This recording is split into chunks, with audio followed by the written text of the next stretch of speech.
এক মর্মান্তিক সড়ক দুর্ঘটনা মুহূর্তেই তছনছ করে দিল নওগাঁর মান্দা উপজেলার পাকুড়িয়া নিচপাড়া গ্রামের একটি অসহায় পরিবারের স্বপ্ন ও ভবিষ্যৎ।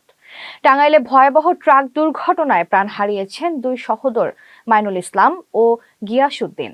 তাদের মৃত্যুতে পুরো এলাকায় নেমে এসেছে শোকের ছায়া। আলামিনের তথ্যচিত্রে বিস্তারিত। নিহত দুই ভাই ছিলেন প্রতিবন্ধী বাবা আব্দুর রশিদ ও মা জাইরুন বেগমের একমাত্র ভরসা। ভাঙাড়ি, পুরনো মোবাইল ও চুল কেনাবেচার পাশাপাশি প্লাস্টিক ও কসমেটিক সামগ্রী বিক্রি করে কোনোভাবে চলছিল তাদের সংসার। অভাবের মাঝেও পরিবারের মুখে হাসি ফোটানোর চেষ্টা ছিল দুই ভাইয়ের, কিন্তু এক নির্মম ঘটনা সবকিছু শেষ করে দিল।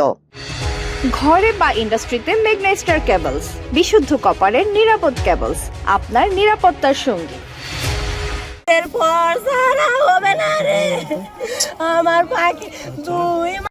মাইনুল ইসলামের পরিবারে রয়েছে 7 মাসের অন্তঃসত্ত্বা স্ত্রী ও 7 বছরের এক শিশুপুত্র। স্বামীর মৃত্যুর খবর শুনে বারবার মূর্ছা যাচ্ছেন তার স্ত্রী। স্বজনদের আহাজারিতে ভারী হয়ে উঠেছে পুরো এলাকা। অন্যদিকে ছোট ভাই গিয়াসউদ্দিনের সামনে ছিল নতুন জীবনের স্বপ্ন। আসন্ন ঈদেই তার বিয়ের কথা ছিল। পাত্রী দেখা ও বিয়ের প্রস্তুতিও প্রায় শেষ হয়েছিল, কিন্তু বিয়ের আনন্দের বদলে এখন সেই পরিবারে বইছে শোকের মাতম। ছোট ভাই আমার সাথে ছিল, আমি আসা একদিন আগে এসে চলে আসি। আচ্ছা, ওরা আমার সাথে ছিল ফেনীতে, আর আমি ওদের আসার একদিন আগে আমি চলে আসি। ওরা একদিন 2 দিন পরে আমার সাথে আসে। আসার পথে টাকে চলে আসার পথে দুর্ঘটনা ঘটে। ঘটার পরে দুই ভাই একসাথেই মৃত্যুবরণ করে। আপনি একদিন আগে চলে আসছেন? আমি একদিন আগে এসে চলে আসছি।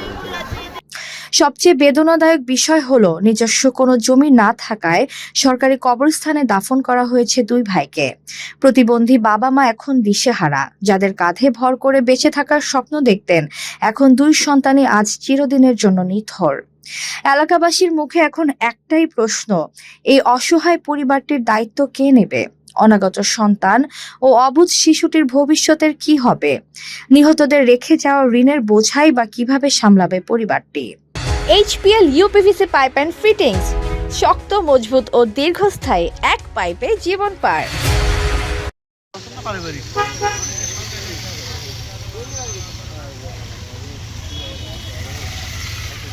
একটি দুর্ঘটনা শুধু দুই ভাইয়ের প্রাণই কেড়ে নেয়নি, ধ্বংস করে দিয়েছে একটি পরিবারের পুরো ভবিষ্যৎ।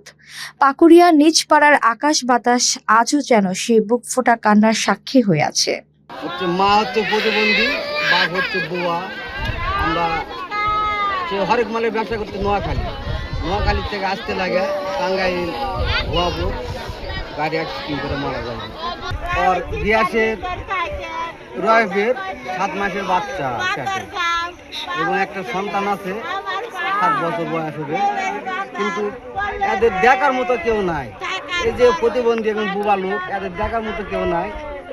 আমার দাবি পাকুড়িয়া মৎস্যজীবী এদের পক্ষ থেকে মাননীয় প্রধানমন্ত্রীর কাছে এদের সংসার এবং এদের ঋণ আছে, ঋণগুলো মুক্ত করার জন্য এবং কিস্তি আছে, কিস্তিগুলো মাফ করার জন্য প্রধানমন্ত্রীর কাছে আমাদের পর্যন্ত দাবি।